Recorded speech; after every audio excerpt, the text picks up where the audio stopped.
This podcast is for educational and entertainment purposes only. Nothing stated on it, either by its hosts or any guests, is to be construed as psychological, medical, or legal advice.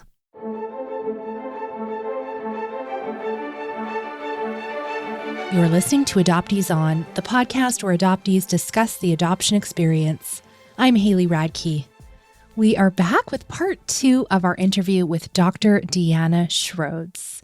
Last week, Deanna shared with us how her father, Gus Nicholas, was found in May 2022 at the age of 92 after a first cousin DNA match. Deanna was his only daughter, and they had several precious months together in reunion before he passed away in December of 2022. Their story is so unbelievable that it's been featured on CBS Mornings and has gone viral around the world. Today, we talk more about grief, the adoptee community, and how Deanna is handling some hard news that some of her maternal family members were keeping secrets from her and Gus for decades. Before we get started, I want to personally invite you to join our adoptee Patreon community over on adopteeson.com/community, which helps support you and also the show to support more adoptees around the world. We wrap up with some recommended resources for you. And as always, links to everything we'll be talking about today are on the website adopteeson.com. Let's listen in. I feel like I got to know Gus through all the stories you shared as you were writing about him on Facebook. And I'm curious how, and I mean like the minutia, if you want to go into it, like how did you get to know him from being a stranger to having him in your home? And I know you documented some of it in videos and things, but like, were you always asking each other questions? Like how? Oh, yeah. How were you getting to know part of his history and things? Until he got too sick to have those conversations, we constantly talked. Matter of fact, his nurse, who was a huge part of me being able to bring him home and huge part of our lives, and her name is Charlotte. She's still a huge part of mine and Larry's life today. We will never not be a part of each other's lives. We've gotten very close. But his nurse even stated on his funeral service and his funeral video, she said, Deanna visited Gus from sunup to sundown, and they never stopped talking. She said, I don't even think there was a moment that they ever stopped talking. Now, the moments we stopped talking, we were usually sitting there listening to music for a while together. And that was really the only time we stopped talking. But I would always think, I would even make lists on my phone of what are some of the things I want to ask my father while he's still alive. And like I said, Haley, I never knew whether I had a day, a month, a year, 2 years. I never knew. So I would write down, I had lists of what's your favorite color? What's your favorite movie? What's your favorite number? What are your favorite music artists? What did you like to do most as a child? Tell me what you remember most about elementary school. Tell me what you remember the most about middle school. Tell me what you remember the most about high school. And of course, tons of questions about my mother, questions about, just his life as a dancer, questions about his career, questions about what it would have been like had he raised me. I would ask him things like, would you have allowed me to do this as a kid? And he would tell me, well, yeah, as a father, I would have done this, or nope, I wouldn't have allowed you to do that. And we would talk about things that were, for lack of a better word, real or imagined. We would talk about what was definitely real, like what is your favorite color or your favorite movie. And then we would talk about imaginary things like, if I would have been raised with you, would you have allowed me to date as a teenager? Things like that. I don't know for sure, but, in his imagination, this is what I would have allowed or not allowed. And so we just talked for hours. If Gus was feeling up to it, it would take me an hour to feed him. And usually dinner time was the time where in between bites, we would be talking and I would ask him questions or he would ask me questions. And then after dinner, we would sit and talk for a long time. And just like I had people send him, we had several holidays together. We both had, during the time he was alive, we had both of our birthdays and we had Father's Day, we had Thanksgiving, and then we celebrated Christmas early together because he was starting to get so sick. I didn't know how long it would be. But when I asked everyone to send him birthday cards, and he got hundreds in the mail, and I ask everyone to not just sign their name, but write a little something more. And he would ask me on every card, how do you know that person? How are they in your life? How did they come to know you?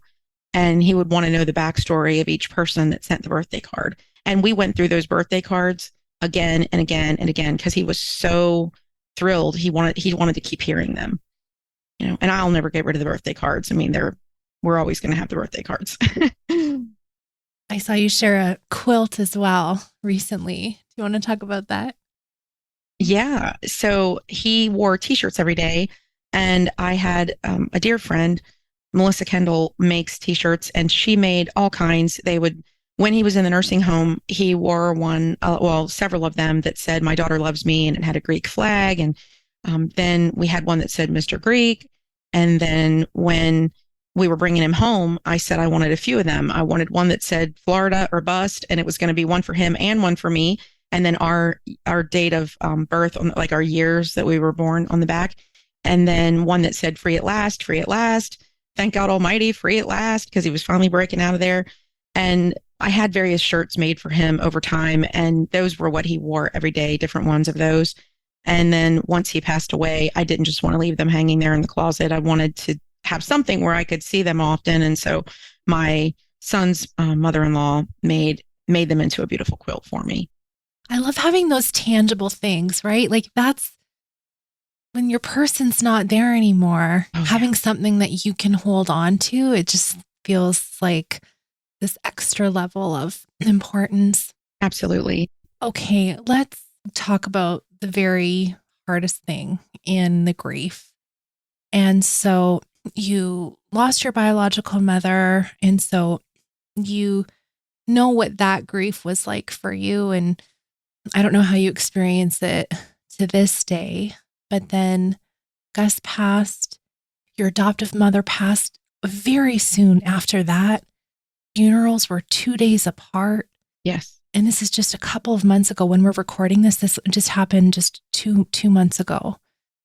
How are you doing? Like, this is such heavy weight to bear. And then can you talk about it from the adoptee lens, where so much of the world would say maybe support you more when an adoptive parent dies and count that grief more than the disenfranchised grief that we have, where our biological connections don't seem to matter as much to everyone else?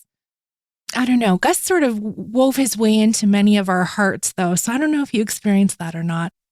Yeah. I was going to say that if I wouldn't have gone so public with my relationship with Gus, I mean, I posted every day, usually multiple times a day, and our photos together. I mean, anybody, even somebody who's not my Facebook friend right now, could go to my public Facebook and see that my cover photo is him in my arms on his last moments dying.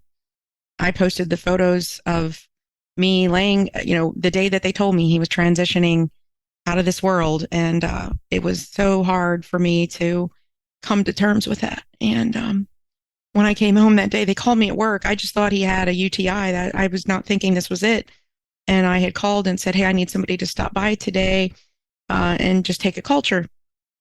And let's get some antibiotics going." That's what I thought this was going to be. And instead they called and said, "No, he's transitioning." And I raced home and literally crawled into bed, on the side with him and just held him. And I just sobbed and sobbed and sobbed. And all this time, my husband would document everything. So, he snapped a picture of that. And I posted something like, they say big girls shouldn't cry. This big girl is crying today, and posted that of me and Gus, like the old song, "Big Girls Don't Cry." And I said, but I'm crying today. And I just lost it. I lost it. I absolutely lost it. And that was on a Tuesday. And honestly, he was doing super bad that day. He was kind of non-responsive. And when I began crying like that and just held on, he started fighting. He started roaring back, as I call it. He started rallying because, again, he's going to make it okay. He knew I was not okay. It was so upsetting to him that I was not okay. He even said, "Are you okay?" I said, "I'm not okay today, Gus. I'm not okay." And he came roaring back. And for the next 2 days, he came roaring back. We made all these incredible, hilarious videos together, and I posted them online, and we took a ton of pictures together. We listened to so much music together. I read story after story to him. We had 2 glorious days. And I thought, oh, these doctors, they're wrong. They had no idea what they're talking about. He's fine. This was just a stupid infection. And if they had only listened to me. And then I noticed he started going into that again 2 days later. He wasn't okay. He had just rallied for me because he had seen how upset that I was. And it became clear then that he couldn't just keep rallying back. And yeah, I think that you're right. I have received so much support, probably only because I went so public, even showing our intimate moments of me gripping onto him crying while he's sick, and posted a lot of hilarious videos of him talking when he was better, and everybody loved him and thought he was hilarious. And I would post our little antics, we're just writing them out of funny conversations and things. And so you're right. He wormed his way into people's hearts. And so when he passed away, everybody was devastated for me too. And they totally accepted him as my parent, as my father, as my family member. The world seemed to see him as that too. So I was so lucky. I know all adoptees are not so lucky that people view their family members that way. I realized that when Gus got real sick for a week. Before that, he was in the hospital and I went in with him and I stayed the whole time. They had a bed there and I never left. I was there for a week and I never told them our story because I was so afraid they would not accept me as his real daughter and that I would not be respected when I was calling the shots and when I was taking care of him and when I was stipulating, this is what you need to do to make things right and to take care of my father. I was afraid of that disrespect that adoptees so often have. I thought the whole time he's laying there in the bed, I'm thinking if even one person in this place finds out our story and starts treating me like I'm not his real family, I will explode on this place. So I'd never told anybody our story until the day that we left and they were wheeling him out of there to go home. I finally told a few of the nurses and of course they wept and wept and they just thought it was the most incredible thing they ever heard. And they said, why didn't you tell us? You've been here a whole week. I said, in case you didn't view me as his real daughter, I couldn't take the chance that you weren't going to see me as real. If you didn't see me as real family, I wouldn't have been able to cope with that because this man means everything to me. So yeah, I had a lot of support when he passed away and I still do of people who do view him as my real family. But the grief, in answer to your question, it is extremely hard. I'm not living with bitterness. I'm not living with anger. I have a lot of reason to be those things. I found out 3 weeks before he passed away, we were recording. We weren't setting up. I always just set the phone up and pressed record and just kept it going. And we lived our life. I didn't go, hey, we're going to record this conversation. I wanted to just have all these moments preserved. And so when I walked into the room, I would just set it up and let it go. And we would live life. And I was having a conversation with him 3 weeks before he died. And I said, hey, did you ever think about me through the years? He said, all the time. And I said, well, what did you do about it, Gus? And he said, Deanna, there were obstacles. And he said, I tried. And in my heart, I believed him. I did believe him. And I don't think he could recall or remember exactly who he approached or what he tried. I'm not sure if it was just those weren't memories that he could call up in his mind at the time, but he told me, I tried, and there were obstacles. So I did believe him, but I had no proof of it. And then he died. And then just a few weeks ago, I found out what some of those obstacles were. I had been asking my maternal birth family for years. I asked every one of them anything about my father, and I would be told, we know nothing. We don't know anything. Most of them support my mother's decision to keep it a secret. They want her wishes to be respected. And I had repeatedly asked this one section of the family, there are 3 girls, and I had repeatedly asked all 3 of my cousins, do you know anything? And nope, they knew nothing according to them, but they would get the two oldest would get very offended that I was asking.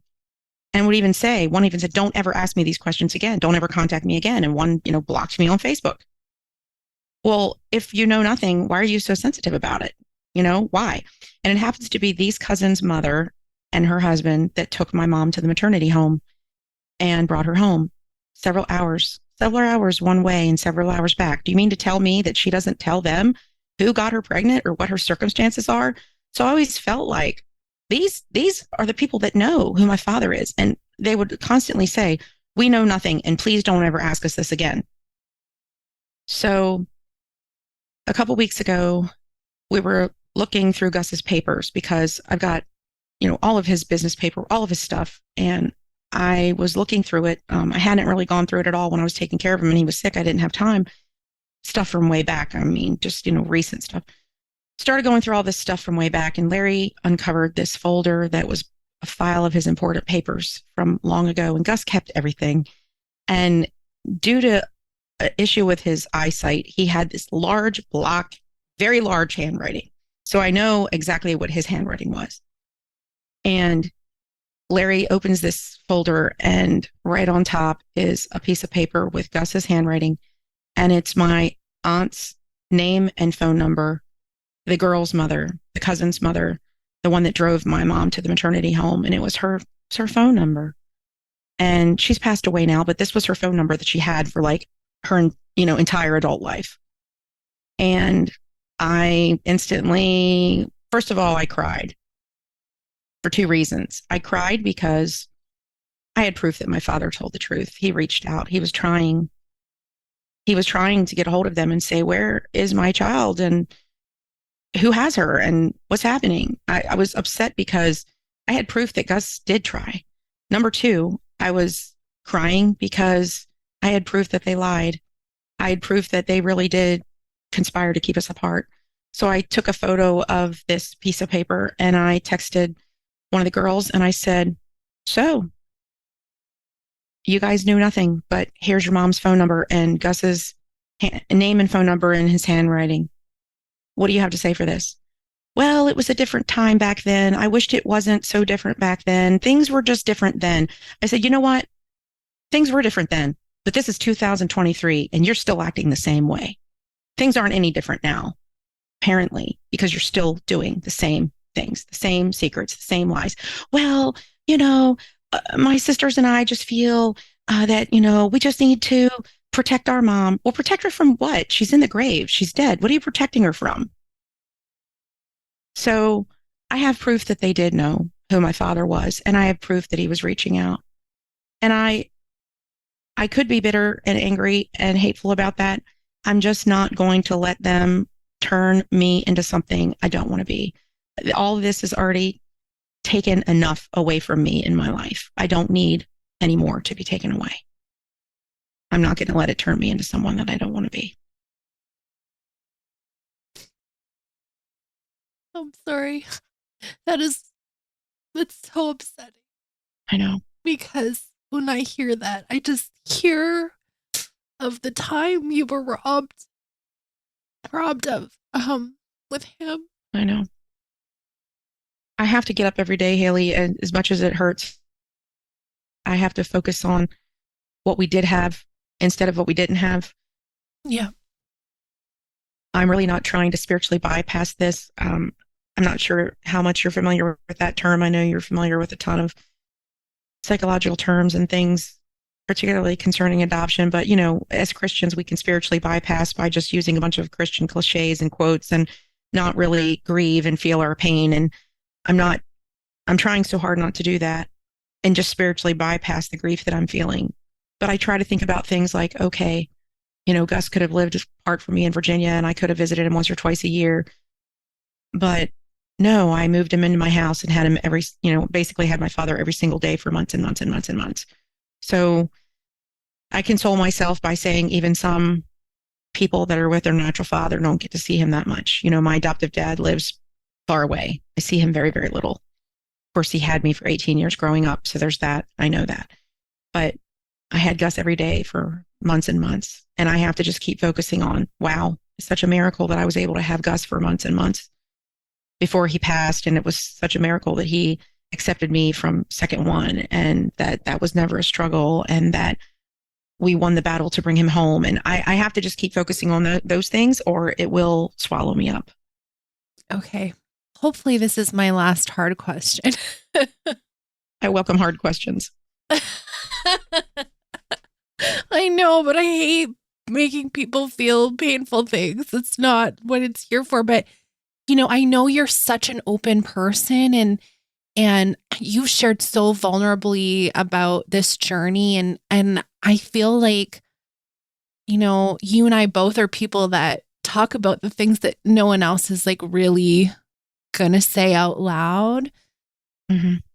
How has it been different for you? And are you able to separate, I don't know what the relationship was like with your adoptive mother.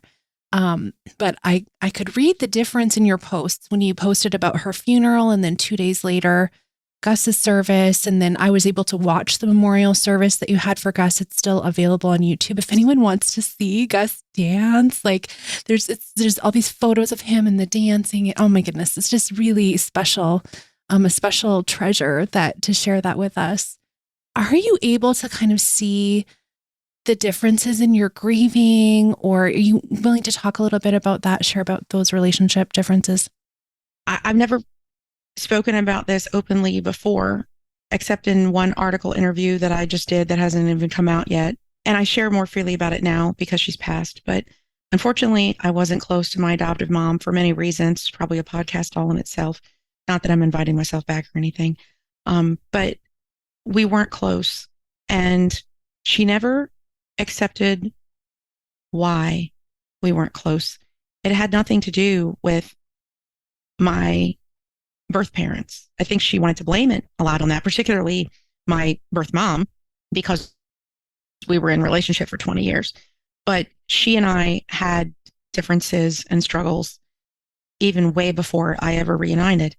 And I wish it wasn't that way. I don't come to this conversation. In fact, I've never come to this conversation before. This is the first time I've ever spoke of it directly, publicly. But we struggled for a long time. I didn't want it to be that way.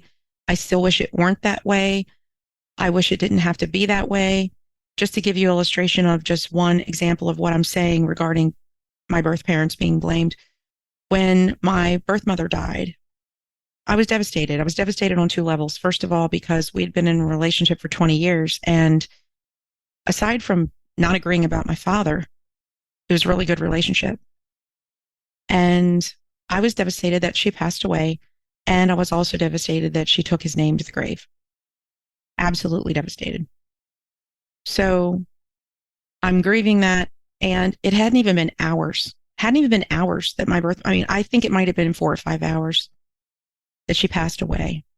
And my adoptive mother called. And I ignored the phone call because I just knew it was going to be terrible. And I was not ready to answer that phone.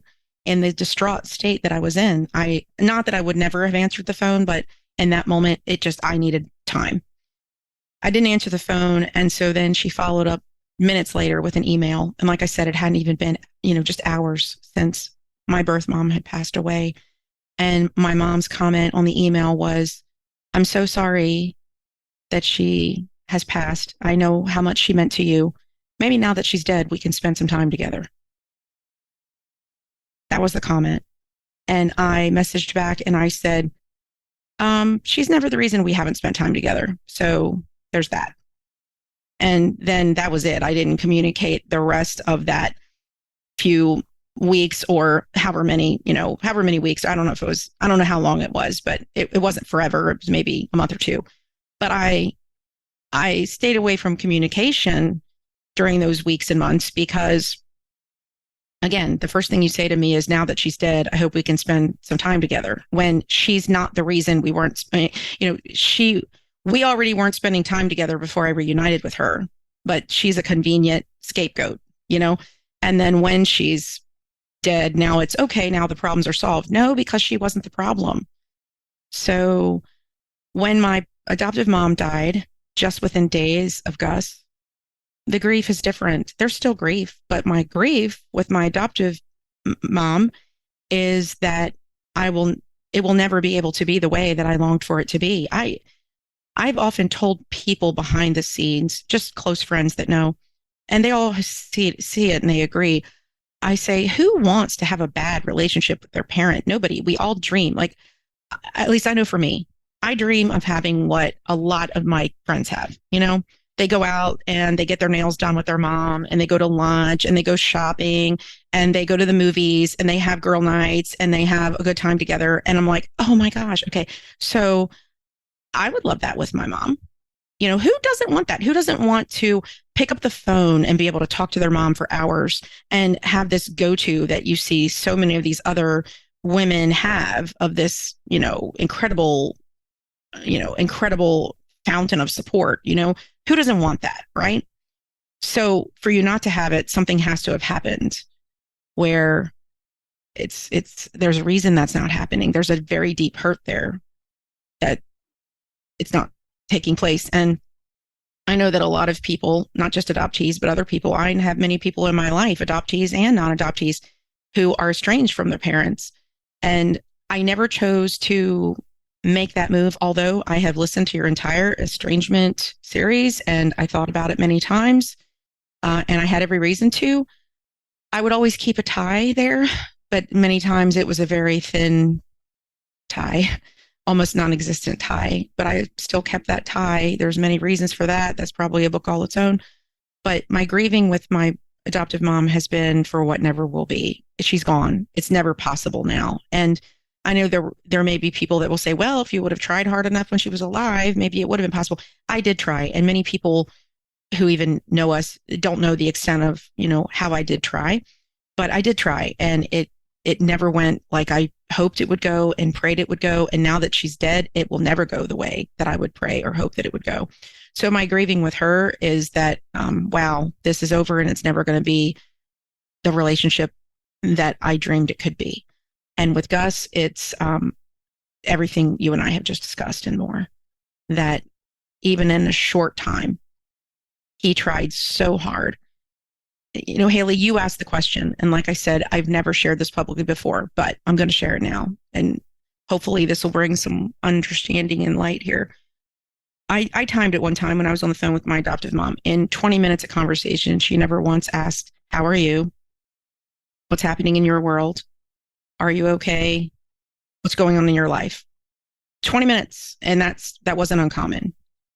I wouldn't walk in this door for 2 minutes without Gus saying, how are you today, Deanna? Like when I was coming home from work and he hadn't seen me all day. How are you, Deanna? And are you okay, hon? And I can't even describe the joy that brought to my life. That's the number one thing I miss. And the number one thing that, I didn't have that with my adoptive mom. So that was super hard. So I just grieve two different things. With Gus, I grieve what I had for a brief time and lost. With my adoptive mother, I grieve for what I did not have for a long time and never will be. Thank you for sharing that. Okay, before we do our recommended resources, I'd love for you to tell us some of your favorite things about Gus, and then also just speak to adoptees who might not get this glowy, happy ending, might not get this answer because you lived without the answers and thinking you probably might not get the answers for a decade. Yeah. Things I love about Gus. Oh my gosh, there's so many. Just things I love that he did that we did together. I mean, we listened to music all the time. His favorite was Frank Sinatra. And we loved a lot of the same foods. We loved a lot of the same music. We would listen to music all the time. I love the fact that he was a huge dreamer. I love the fact that he never gave up. He was such a big dreamer that even in his elderly years, he had this big dream, kind of like in the movie. Oh gosh, now it's zapping out of my mind, but If You Build It, They Will Come. What is that movie? Kevin Costner. Oh, Field of Dreams. Field of Dreams. Thank you. So he, even just a couple of years before he died, had this dream. He's going to resurrect his career and he's going to build this big dance studio in his backyard. And he did it. He did it. He never got to see that dream come true as far as actually opening the studio, but he was a big dreamer and he was a leader. They would tell me at the nursing home all the time, especially Charlotte, his nurse, she would say he's a AAA personality. He has real high expectations of himself and of others.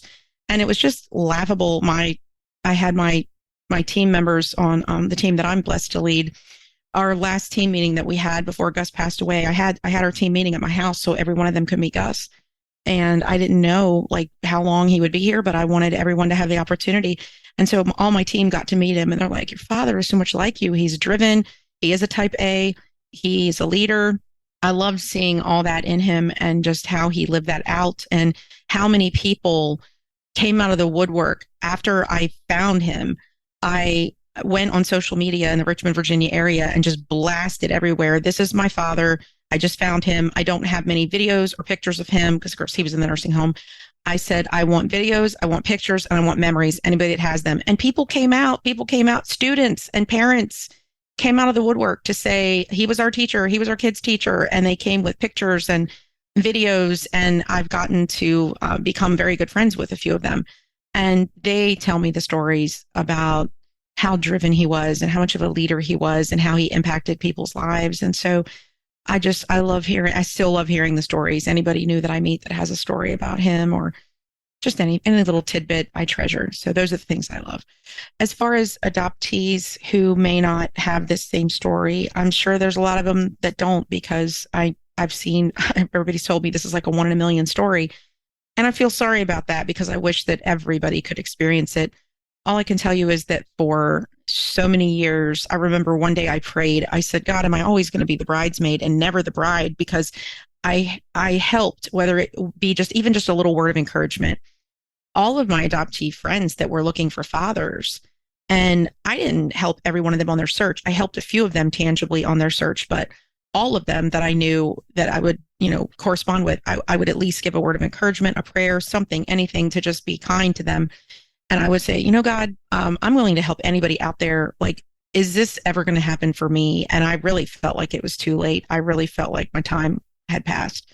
So first of all, I would say, don't ever give up, because I thought my father had to be long gone and dead and in the ground. But for those that are still waiting for that and it may not materialize, or I've been told by a couple friends who say, the sad thing is some people do find their fathers and they don't open their arms. They shut them out. I know it's devastating. I don't have any magic words. I can tell you that I hung on in prayer and just doing everything that I knew to do to be okay through those years. And I know it didn't sound like I was very successful when I was in the beginning of this talk here, talking about the low levels that I went to many times. But I will say this, what really helped me was community. I don't know what I would have done without this community. I really don't. When I went through secondary rejection the first time, I wasn't in the adoptee community. And I cried for years through that. It was bad. And then Laura Dennis, my best friend in the adoptee community, pointed out to me that when my birth mother, when she took his name to the grave, I cried. Yes, I cried very much. But she remarked about how shorter my downward spiral lasted once I was in relationship in the adoptee community. Yes, I was still devastated. Yes, I still spiraled down, but it was like I had people to catch me, and I didn't last in that phase for quite as long because I was in community. And so stay in community and push forward. Don't isolate yourself. That's the worst thing you could possibly do going through this, where you're rejected or you're waiting and it doesn't seem to be panning out. Staying in community is super important.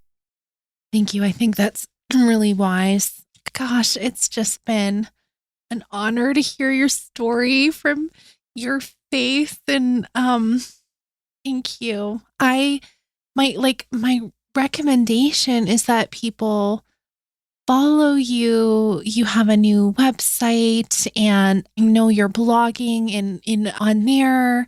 You've shared so much of your story on Facebook, but I know you're writing another memoir. And so I want to make sure people follow so they can see when that's coming out and everything. And we kind of alluded to it, but you've had massive media coverage over these years. So you were on CBS Mornings. David Begnaud did a whole piece on you, and that went totally viral. Yeah. I think millions and millions of people have seen your story. It's crazy. It's crazy. And here's the thing. I wanted to savor my time with Gus, and all these people on social media, when I was posting, chronicling our journey, just with snippets here and there and some videos and stuff. And everybody kept saying, write a book. And I said, I want to savor every moment I have with Gus. All you're getting right now is sentences or paragraphs in between taking care of him. I'm not pressing to write a book. I'm not calling anybody. I'm not doing anything about this. I'm just savoring my time with him. And then a bunch of people, evidently, I wasn't even really in tune with who David Begnaud was or anything like that. But a lot of people that were reading my post started sending him stuff. And that's how I had no idea. I was a shock. I was feeding Gus fish one night for dinner, and suddenly there was a text, and it was from David. And he said, "Some people let me know about your story." And that was where it just took a life of its own from there. It was a shock because I wasn't planning on taking anything any bigger or further while I still had Gus here with me, but it kind of, just didn't go that way.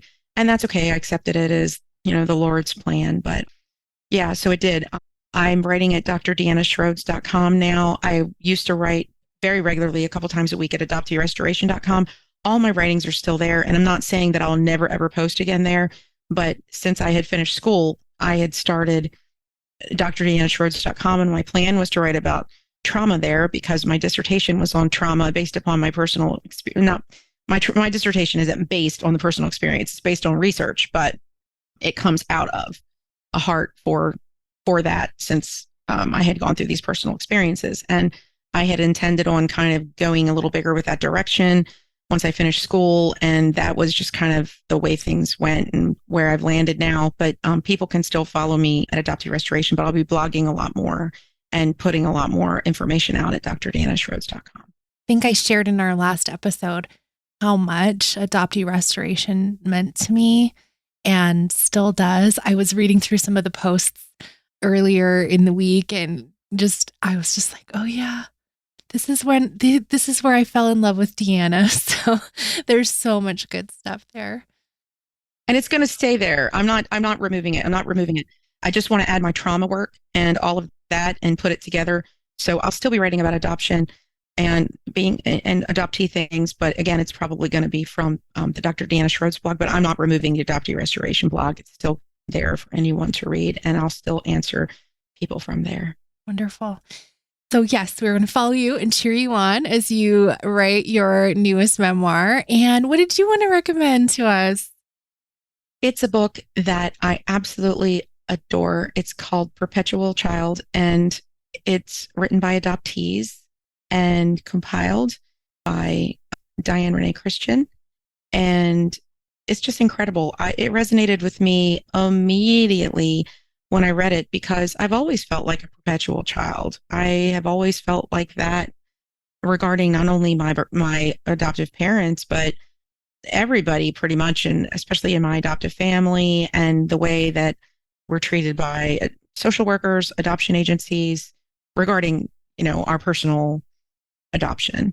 And it gets, and even strangers, when you talk about adoption, you can be treated like a perpetual child and you just get sick of it. So that book has really given me a sense of, okay, I'm not crazy. I'm not alone. This really happens. This is, yeah.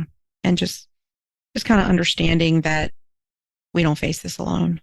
Yes. Thank you. Love reading those pieces from adoptee authors in an anthology like that. And what I wanted to mention was the piece that aired on CBS Mornings. I was really thankful because so many times these stories, they always are like, oh, and tell us how great your adoption was. And like, what your adoptive parents think or whatever. And it's none of that. It's all about you and Gus and it 100%. And I was like, I don't know if you advocated for that or not, but I just found that refreshing. I do have to advocate for it a lot. And there's times where, man, I'm telling you, I know this is taking things in another direction here. I'm sorry. We just have so much to talk about. But with so many people calling me right now for articles, podcasts, and all that, there are times where I've had to just really put my foot down. I had one media news outlet call me for an interview, and they said, we really need to bring your adoptive parents into this. And if we don't, then we're going to get a ton of questions from our readers. Our readership will just not be able to handle that we're not bringing them up. And I said, well, then I guess I'm not the person to do your article. I really don't. They said, well, you understand that we're going to get a ton of emails and a ton of calls as to why if we don't include them in this article. I said, so what? And they said, well, you might get a lot of emails or calls about why. And I said, you don't think I'm used to that? I mean, really? But yeah, they're going to be just so hurt if you don't. And I have, like I said, 95% of people have supported me, but 5% haven't. And I have gotten some crazy comments on my social media that I've had to delete, even from people, sadly, people in the Christian community, which I'm a big part of. I mean, I'm a minister, but I've gotten some kooky comments from ministers about that, even these words from God, saying, things about my adoptive parents or whatnot. And I'm like, okay, delete, delete, delete. Yeah, you have to advocate for that. I couldn't completely control. I can't completely control what's going to come out in a news article, but I can just say, if this is what you're going to do, I don't want to be a part of it. Or if this is a direction you want to head, I don't want to head there, and just kind of see where that lands. Well, speaking of perpetual child, right? Yes. And I did let them know. I mean, I could not demand the way it was going to go, but I did say, I want this to be a story. But if this is what you're asking, I want it to be a story about Gus and I not veering off to my adoptive life. And they respected it. That's the kind of representation I appreciate. And I'm going back to adoptee restoration. You were, I think, the first person that I saw who was a Christian talking about the complexities of adoption and saying it like it really is. And so, of course, no surprise to me that there's still pastors commenting on your stuff inappropriately. It just sort of. Oh my gosh. You can't even imagine, Haley. Yeah. Yeah. I've lost a few friends in the process, and it's really okay. It's okay. Well, I really appreciate your leadership in that area. And, so many of us respect and follow you. And no matter what our beliefs are, you've always stayed consistent. And that is not the case for many of our leaders. So we really appreciate that. I love you. I'm so glad we got to talk today. Thank you so much for sharing with us. Oh, I love you too. I love you, and I'm cheering you on too. And I just love everything I love you as a person, and I love everything you're producing for us. Thank you. Thank you. When I was going through the worst of my stuff in adoption, there was no Adoptees On. There was none of this.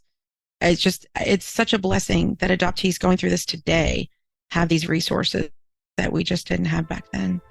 So thank you, Haley. Thank you. Okay, so if you want to follow Deanna, best place is drdeannashrodes.com, and we'll have links to all of that in the show notes for everyone. Thank you. Oh my gosh, she is just one of my favorite people. I'll just say it. I wish maybe someday I will have that full spirit of generosity that Deanna has. I remember when she told us about taking in her grandniece and what that looked like for her and just how natural she is, open doors. And I just really, really admire that in her. Also, I think I said last week, I really respect her vulnerability and willing to just say the hard things. And, a lot of us have been met with family members that either have kept us a secret or have kept secrets from us. And that is so, so painful. And so if that has happened to you, I see you, and I do encourage you actually to go and look up the phrase Deanna used, the spiritual bypassing, because I think a lot of us can get there, meaning we have the hard thing, we feel like we need to forgive and move on. And it kind of like glosses over the processing part of understanding that really painful thing that happened. And it was really crappy that they did that. And how can we build a safe boundary so that doesn't happen to us again? And, move through all the steps to either forgiveness, if that's your jam, or whatever, never talking to them again. Or maybe that could be a piece of forgiveness too. So anyway, if that phrase kind of like lit something up in you, definitely research more about it because it's a very interesting phenomenon, especially that happens in faith communities where we can often be pressured to like forgive and forget and move on, which can be really unhealthy. So I appreciated Deanna bringing that up. And yeah, this stuff is so hard. And in a time where you're in this like beautiful reunion moment and then grief and then finding out that people have been lying and keeping secrets from you is like, that's just not it. So let's just try and be better people. Goodness. Anyway, I'm just blathering on now. I wanted to tell you one more time that we are doing transcriptions now, which is so cool. I really am excited, and our goal is to always have our episode go live with a transcription in the show notes available for accessibility. And we're also working on the entire back catalog, and there's over 240 episodes now. So we have a long ways to go, and it's a huge project, and it also is really expensive to pay for all the time to do that transcribing. So if you're able to, we would really appreciate just a one-time gift is so meaningful. adopteeson.com. There's a PayPal button. Or if you want to join us for our off-script podcast episodes on Mondays or our book club, we're reading Invisible Boy by Harrison Mooney right now, which is so good. And we're going to have a live event with him in May. So if you want to join that, and Patreon is a great way to contribute to the costs of running the podcast as well. So adopteeson.com/community has info for that. And thank you so much for listening. Next week on the pod is Mary Gaucher, the icon. Yes, very, very excited to chat with Mary and share that conversation with you. Thanks for listening. Let's talk again next Friday.